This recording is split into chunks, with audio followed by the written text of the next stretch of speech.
Chapter 3 Malini Malini's appointed room in the Laukila was intimate. A circular chamber with narrow windows that opened to the sky, and a low fire burning to maintain heat. The floor was of familiar marble, but swathed in a grand carpet that would have rotted in Parijat's greater heat.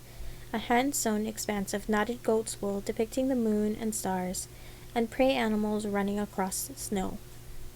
She stared and stared, tracing the patterns with her eyes, sinking into meditative calm as she waited for Lord Mahesh to bring her his daughter. She heard the door creak open. Lord Mahesh entered and bowed. A girl entered with him. She was a slip of a thing with an unremarkable face and long hair, a shawl draped over her shoulders to ward off Dwarali's cold, and shadows of exhaustion around her eyes. Her journey to Dwarali must have been grueling.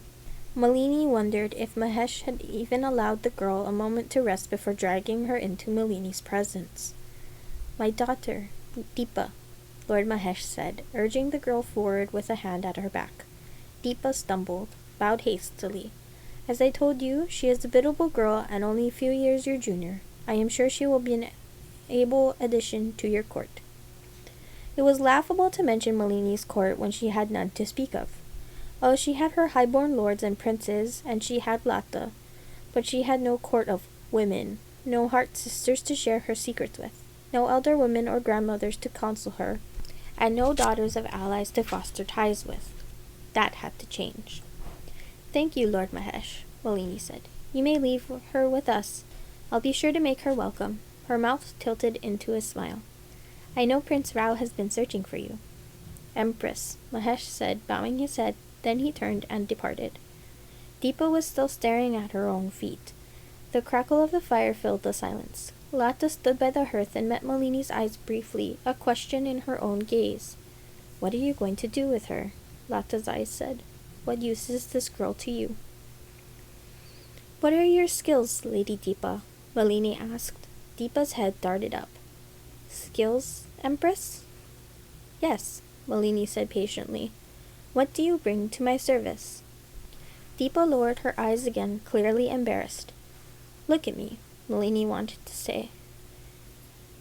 "Show me your strength.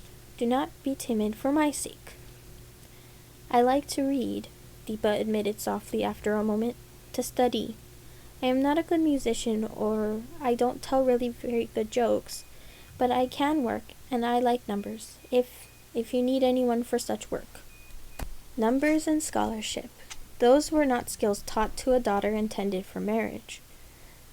"Good," Malini said, as if she did not have a dozen military officials to hand, and more arriving daily, to do such work. "You can assist Lata then."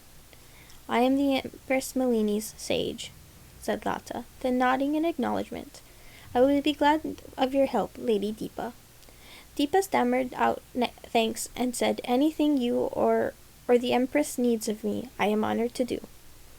"I am glad to hear, Lady Deepa," Malini said, and then she smiled at the girl. Deepa flushed, clutching her shawl more tightly. "I'm sure you'll find yourself happy here." She dismissed Deepa. The door closed softly behind her, leaving Lata and Malini alone in the warmth of the room. "He brought his daughter to spy on you, milady," Lata said after a moment.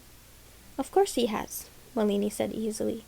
"And soon all the high-born lords and princes who have sworn loyalty to me will try and do the same. How else will they win my favor?" She shrugged. "I have nothing to fear from spies," said Malini. "Not spies I am aware of, at least. And I have the measure of Lady Deepa. A plain girl, or more specifically a girl who had been told she was plain. Not the eldest daughter or the most marriageable, but the one her father thought clever enough not to offend the Empress. She's nervous and frightened, but if she was truthful, then she has a good mind and she'll do anything you ask without complaint. Don't tell me an assistant wouldn't be useful to you, Lata." "As you say," Lata replied, which was her polite way of saying she disagreed, but did not think it worth arguing over the matter. Malini looked into the flames and thought of Alori and Narina again. The grief worked its way through her, rising like a wave from her heart to pour through her limbs, then ebb once more. "It would be so much easier if you were here," she thought with a pang. "I always knew I could trust you." But they were gone. Her heart sisters would never return. She would never have a court full of women who had grown up alongside her, who were written into her soul as she was in theirs. She would have to settle for one with women ambitious enough to see the benefits of allying with her, and clever enough to recognize that betraying her would be the height of foolishness. She did not have that yet, she admitted to herself. Lata, of course, she could rely upon, but Lady Deepa had not yet proved her worth. If she wanted better allies, allies with strength and cunning, she would have to seek them out herself. "I'm going to talk to our host," Malini said, rising to her feet. "Lord Khalil is patrolling with his men," Lata said promptly. Malini shook her head. "Not him," she said. "Hand me my shawl, Lata. There's no need to accompany me. I'll soon have plenty of chaperones to guard me." From the Lal Kila, the world beyond the subcontinent was visible like a half-forgotten memory. Great mountains, so high they seemed to vanish into pale nothingness. Snow, whiter than bone, blanketing mountains green with life. The Lal Kila itself was all deep red stone, tall and imposing, an edifice that seemed to have an ancient life and grandeur all of its own. Lady Razia stood at the edge of the ramparts, swathed in a thick blue shawl. Around her stood a semicircle of women armed with bows, female Dwalali archers who traveled with her everywhere. Malini had not lied when she had told Lata she would have chaperones to spare.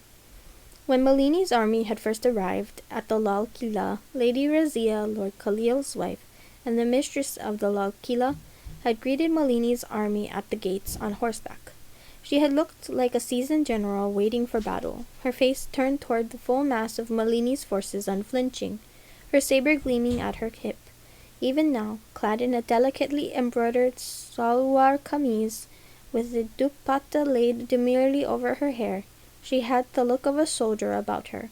As Malini approached, she turned and her women turned with her as one, faces alert and spines straight. "Empress," said Razia. She smiled, her eyes crinkling. The faces of the women around her did not change. "Lady Razia," Malini greeted her. "I hoped I would find you here. May I join you?" "Of course." The guardswomen moved aside, allowing Malini to stand beside Razia. "How did you know where to find me, Empress? I would have come to you if you had summoned me." "People talk." Well, maid-servants talked. If they were coaxed appropriately with a smile from an empress or a coin from a sage in return for details on the daily routine of the mistress of the Lal Kila. "And I know you would have come, Lady Razia, but I wanted to see the views here myself." As she spoke, her breath formed small clouds before her. "They're beautiful." Razia gave her a sidelong look, assessing and amused. "Step back," she said crisply, as her guardswomen vanished like ghosts, moving to stand some distance away, their backs turned. Only then did Razia turn to look Malini directly in her eyes.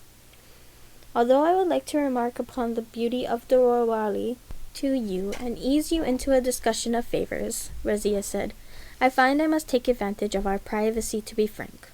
My husband has intimated that he will follow you into the battle and all that comes after, that he will follow you until Chandra is defeated."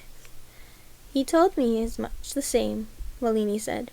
"I have no wish to remain where he is not," said Razia. "If you allow me to accompany you, I would be grateful. My sons and daughters are old enough to hold the Lal Kila in their stead." Malini gazed off into the distance for a long moment, watching the clouds drift slowly by. Razia's request certainly made things a great deal easier. Malini had corresponded with Razia enough that she felt as if she had a measure of her. Incisive and thoughtful, Razia had a huge amount of influence over her husband's political choices. And Malini already wanted Razia on her side, in her court. She also knew Razia was not the kind of woman to act from adoration for her husband alone, and surely she could not think that Malini would believe such of her. "Is it love alone that compels you?" Malini asked. Razia laughed. "A certain amount of sentimentality drives me," she said. "But no, not love alone. I am ambitious for my family, Empress. I have no shame in it. And it strikes me that in the court of an empress a woman may rise very far. I am a seasoned leader, Empress. I know politics and do not fear war. Take me with you, and you will have no regrets. Of that I can assure you." "Sounds like I could gain a great deal from having you at my side," said Malini. Tell me, Lady Razia, what does a woman of your power and position seek from my service? What can an empress offer you to bind your loyalty? It will be a terrible thing, Lady Razia said mildly, for my husband to contemplate turning against the Sultan. The Sultan is your ally and rules the Rawali ably. The Lord of the Lal Kila is no more than his obedient servant. As the wife of the Lord of the Lal Kila, I cannot ask my empress to give my husband a throne. I know some things cannot even be dreamt of without cost. And yet you dream them regardless, Malini thought. You have so much, and you want more still. She could understand that hunger, admire it even. I am sure Lord Khalil would not reject the gift freely given, Malini said evenly. When I win the empire in my grasp, Lady Razia, I will show him my gratitude. How she would take the throne from the Sultan, she did not yet know. But it could be done, and would be. Malini kept her promises. But I wonder, why dream of power for him and not of yourself? Empress, Lady Razia said, I love my husband. What greater love is there than wanting to lay the world into your beloved's hands? It was deep, dark night when an Aloran messenger arrived with a message from Ahiranya. It was worn from travel, dust-stained, and had clearly passed through many hands. It did not have Malini's name on it, but she knew at once that it held Priya's words, Priya's voice. I miss you, the letter said, artless words. She could feel Priya in them, and it made her heart bloom with helpless fondness. Such grand stories you know now. Where did you discover them? Did you seek them out? I don't know if I will ever have your answer. Maybe it's enough to wonder. Maybe that's what you want, for me to think of you. There is so much I wish I could tell you, but I have no head for poetry, though I have met it from time to time. I will say only this. I made you a promise once. Say my name, and though it makes me a fool, and I know it does, I'll find my way. I'll come.